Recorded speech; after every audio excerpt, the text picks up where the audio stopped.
ಓಂ ಜ್ಞಾನಾನಂದಮಯಂ ದೇವಂ ನಿರ್ಮಲಂ ಸ್ಫಟಿಕಾಕೃತಿಂ ಆಧಾರಂ ಸರ್ವವಿದ್ಯಾನಾಂ ಹಯಗ್ರೀವಂ ಉಪಾಸ್ಮಹೇ. ನಮಸ್ತೆ ಸ್ನೇಹಿತರೆ, ಇವತ್ತಿನ ದಿವಸ ನಾನು ನಿಮಗೆ ಈ ಕ್ರೋಧಿ ಸಂವತ್ಸರದ ರಾಜನಾದ ಕುಜನಿಂದ ನಮಗೆ ಯಾವ ಥರದ ಫಲಗಳು ಅನುಭವಕ್ಕೆ ಬರುವುದು ಎಂದು ಇವತ್ತಿನ ದಿವಸ ನಾನು ನಿಮಗೆ ತಿಳಿಸಿಕೊಡುತ್ತೇನೆ. ಫಲ ಹೀಗಿದೆ. ಮಂಗಳನು ರಾಜನಾಗಿರುವುದರಿಂದ ಕೆಲವೆಡೆ ಅನಾವೃಷ್ಟಿಯಿಂದ ನೀರಿನ ಕೊರತೆಯು ಬರುವುದು. ಹಾಗೆ ಅನಾವೃಷ್ಟಿ ಬರುವುದರಿಂದ ಭೂಮಿಯಲ್ಲಿ ಸಸ್ಯ ಸಂಪತ್ತುಗಳ ಕೊರತೆಯು ಸಹಜವಾಗಿಯೇ ಬರುವುದು.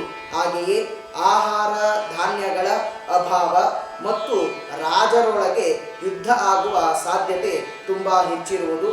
ಹಾಗೆ ಸಂವತ್ಸರದ ಹೆಸರಿನಲ್ಲೇ ಕ್ರೋಧ ಇರುವುದರಿಂದ ಸಹಜವಾಗಿ ಜನರಿಗೆ ಕ್ರೋಧ ಅಂದರೆ ಕೋಪವು ಅತಿ ಹೆಚ್ಚಾಗಿ ಇರುವುದು. ಹಾಗೆ ಈ ಸಂವತ್ಸರದಲ್ಲಿ ಅತಿ ಹೆಚ್ಚಾಗಿ ಚೋರ ಭಯ, ಅಗ್ನಿ ಭಯ, ಹಾಗೆ ರೋಗ ರುಜಿನಗಳಿಂದ ಜನತೆಯು ತುಂಬ ಕಷ್ಟವನ್ನು ಅನುಭವಕ್ಕೆ ಬರುವುದು.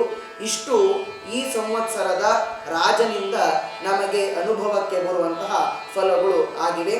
ಶ್ರೀ ಕೃಷ್ಣಾರ್ಪಣಮಸ್ತು.